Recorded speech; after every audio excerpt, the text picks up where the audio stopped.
قرآن مقدس کی آپ حضرات سورہ فاطر سن رہے ہیں، اور سورہ فاطر کی آیت نمبر 21 سے لے کر کے آیت نمبر 24 تک آپ حضرات کے سامنے تلاوت ہے۔ وہ بیٹھے انہوں بلا گلا عبد المنان، وہ دیکھ کتنے سارے بیٹھے ہیں، بلا گلا۔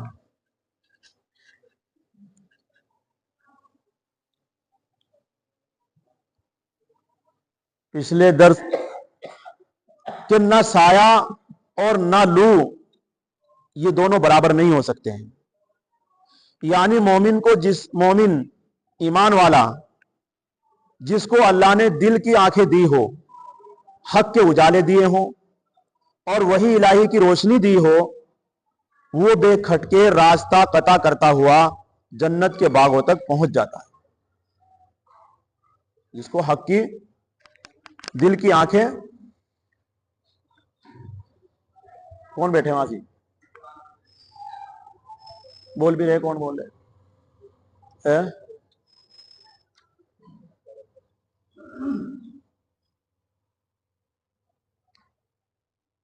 تو ایمان والے کو دل کی آنکھیں، حق کے اجالے، وہی الہی کی روشنی، یہ بے کھٹکے اسے راستہ طے کراتے ہوئے جنت کے باغوں تک اور رحمت الہی کے سائے میں جا پہنچتا ہے ایمان والا بندہ۔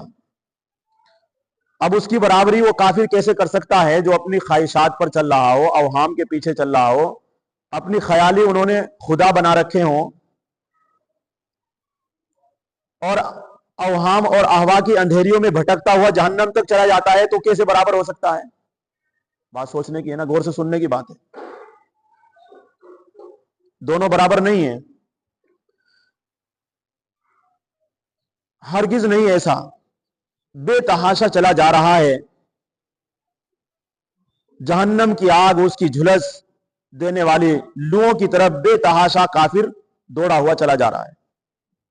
ایسا ہو تو یوں سمجھو کہ مردہ اور زندہ برابر ہو گیا، یعنی اگر آپ ٹھنڈے سائے میں بیٹھنے والا اور لوؤں میں چلنے والا، لوؤں میں جھلسنے والا، اگر آپ ان دونوں کو برابر سمجھتے ہیں تو پھر آپ یہ بھی کہہ دیں گے کہ آپ زندے اور مردے دونوں برابر ہیں۔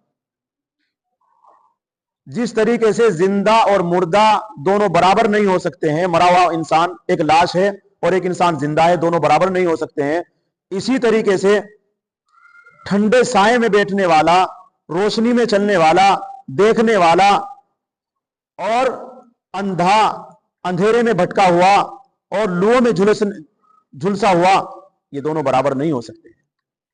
اسی کو کلام پاک میں فرمایا کہ وَلَا الظِّلُّ وَلَا الْحَرُورُ، اور نہ سائے میں اور نہ سایہ اور نہ لو دونوں برابر نہیں ہے۔ وَمَا يَسْتَوِي الْأَحْيَاءُ وَلَا الْأَمْوَاتُ، اور زندہ اور نہ مردہ برابر ہے۔ زندہ مردہ دونوں برابر نہیں ہے، بہت فرق ہے۔ ایک لاش ہے، پڑا ہوا مرا ہوا انسان ہے، اور ایک زندہ ہے، بہت فرق ہے۔ تو مومن تو زندہ ہے اور کافر مردہ ہے۔ تو اس لیے اللہ رب العزت نے آگے کیا فرمایا؟ ان اللہ یسمع من یشاء، اللہ تبارک و تعالی جس کو چاہتے ہیں سنا دیتے ہیں، یعنی حق کی بات سمجھنا، حق کی بات کو سننا، یہ ہر ایک کو توفیق نہیں ملا کرتی ہے، سب کو توفیق نہیں ملتی اس بات کی۔ اللہ جس کو چاہتے ہیں اس کو سنا دیتے ہیں، اس کے دل تک حق کی بات پہنچا دیتے ہیں اور وہ ایمان والا بن جاتا ہے۔ جس کو اللہ رب العزت نہیں چاہتے ہیں حق کی بات پہنچانا اس تک اور ہدایت دینا جس کو نہیں چاہتے ہیں، تو وہ مردہ ہی رہتا ہے، وہ ہمیشہ بھٹکتا ہی رہتا ہے، کبھی اس پتھر کو مانتا ہے، کبھی اس کو مانتا ہے، کبھی اس کو مانتا ہے، در در کی ٹھوکریں کھاتا پھرتا ہے۔ تو بے شک اللہ تبارک و تعالی سنا دیتے ہیں جس کو چاہتے ہیں۔ وما انت بمسمع من فی القبور، اور تو نہیں ہے سنانے والا قبر میں پڑے ہووں کو۔ آپ قبر میں پڑے ہووں کو سنا نہیں سکتے ہیں، یعنی اللہ چاہے تو مردوں کو بھی سنا دے، یہ قدرت اوروں کو نہیں ہے۔ اسی طرح سمجھ لو کہ پیغمبر کا کام خبر پہنچانا اور بھلے برے سے آگاہ کر دینا ہے۔ کوئی مردہ دل کافر ان کی بات نہ سنے تو یہ ان کے اس کی بات نہیں ہے، تو یہ ان کے بس کی بات نہیں ہے۔ حضرت شاہ صاحب رحمۃ اللہ علیہ لکھتے ہیں یعنی جب سب خلق برابر نہیں ہے، ساری مخلوق برابر نہیں ہے، جنہیں ایمان دینا ہے انہی کو ملے گا۔ تو بہتری آرزو کرے کوئی آدمی، کتنی بھی آرزو کرے تو کیا ہوتا ہے کہ مجھے ایمان مل جائے، ایمان مل جائے، آرزو کرنے سے نہیں ملتا، اللہ جسے دیتے ہیں اسے ملتا ہے۔ اور یہ جو فرمایا ہے کہ اندھیرا نہ اجالا، یعنی نہ اندھیرا برابر اجالے کے اور نہ اجالا برابر اندھیرے کے، یہ لا کی جو تقریر ہے اس کا فائدہ بتلا دیا اور فرمایا تو نہیں سنانے والا قبر میں پڑووں کو۔ حدیث میں آیا ہے کہ مردے سے سلام علیک کرو، بہت جگہ مردوں کو خطاب کیا ہے، اس کی حقیقت یہ ہے کہ مردے کی روح سنتی ہے۔ اب یہ جو ہے مردے سنتے ہیں قبروں میں کہ نہیں سنتے ہیں، اس میں اختلاف ہے، صحابہ کا بھی اختلاف ہے اور علماء کا بھی اختلاف ہے۔ کلام پاک کی 3 جگہ آیتیں ہیں، سورہ نمل میں اور سورہ روم میں اور سورہ فاطر میں، کہ وما انت بمسمع انک لا تسمع الموتى، آپ مردوں کو نہیں سنا سکتے ہیں، اور یہاں فرمایا وما انت بمسمع من فی القبور، آپ قبر میں پڑے ہوئوں کو نہیں سنا سکتے ہیں۔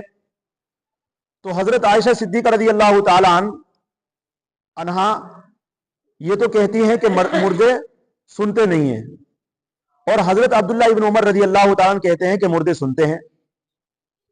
وہ ثابت کرتے ہیں اس بات سے کہ حدیث میں آیا کہ اگر کسی کا کوئی قریبی رشتہ دار قبر کے پاس جا کر کے سلام کرتا ہے تو اللہ تبارک و تعالی اس مردے کی روح کو اس تک پہنچا دیتے ہیں، دنیا میں بھیج دیتے ہیں، اور پھر وہ اس کے سلام کا جواب دیتا ہے۔ یہ حدیث میں ہے۔ اس سے پتہ یہ چلتا ہے کہ مردے سنتے ہیں قبروں کے اندر، لیکن یہ سنانا بھی اللہ کے ہاتھ میں ہے، جس کی چاہے روح پہنچا کر کے جواب دلوا دے، جس کی چاہے روح پہنچا کر کے جواب نہ دلوائے۔ تو قبر میں ہم کسی کو قبر کے اندر کسی کو اپنی بات سنائیں، کسی کو سلام کریں، تو یہ ہمارے بس کی بات نہیں کہ وہ سنیں، یہ اللہ سنواتے ہیں اسے، اور اللہ کی مرضی ہے، اللہ کو اختیار ہے کہ جس کو چاہے سنوا دے، جس کو چاہے نہ سنوائے۔ اسی طریقے سے جس طریقے سے قبر کے اندر آپ کسی کو اپنا کلام نہیں پہنچا سکتے، اپنی بات نہیں پہنچا سکتے ہیں، اللہ جس سے چاہتے ہیں پہنچاتے ہیں، جس کو نہیں چاہتے پہنچاتے نہیں۔ اسی طریقے سے اگر آپ ہدایت کا پیغام، دین کی بات لے کر اٹھتے ہیں، کھڑے ہوتے ہیں اور آپ لوگوں کو سنا رہے ہیں، تو ظاہری اعتبار سے سنیں گے سب، لیکن دلی اعتبار سے سننے والے بہت کم لوگ ہوں گے۔ جو دل سے سننا ہوگا ہدایت کی بات اور دین کی بات، ایسے سننے کی توفیق کسی کسی کو ملتی ہے۔ اب یہاں جو مجمع لگا ہوا ہے، کلام پاک کی جو آیات آپ کے سامنے ترجمہ اور مطلب جو بیان کیا جا رہا ہے، اس کو بھی سننے کے لیے بہت کم ہیں جو دل سے سننے ہیں، اور بہت کم اور بہت ایسے ہیں جو اپنا سرسری اعتبار سے کانوں سے سننے ہیں، لیکن سمجھ میں ان کے کچھ نہیں آ رہا ہے۔ تو سمجھ میں آنا اور نہ سمجھ میں آنا یہ تو اللہ کے ہاتھ میں ہے کہ کسے سمجھانی ہے بات اور کسے نہیں سمجھانی ہے۔ یہ ہمارے بس کی بات نہیں ہے کہ کوئی کسی کو گھول کر پلا دے، یہ نہ کسی پیغمبر کے ہاتھ میں تھا، نہ کسی ولی کے، اور نہ کسی کتب کے، اور نہ کسی عالم کے ہاتھ میں ہے کہ دین کی بات کسی کو ان کے دل تک پہنچا دے۔ کسی کے بس کی بات نہیں۔ کان تک پہنچانا سب جانتے ہیں، لیکن دل تک پہنچانا اس میں اللہ رب العزت کا اختیار چلتا ہے کہ کس کے دل تک بات کو پہنچانی ہے اور کس کے دل تک نہیں پہنچانی ہے۔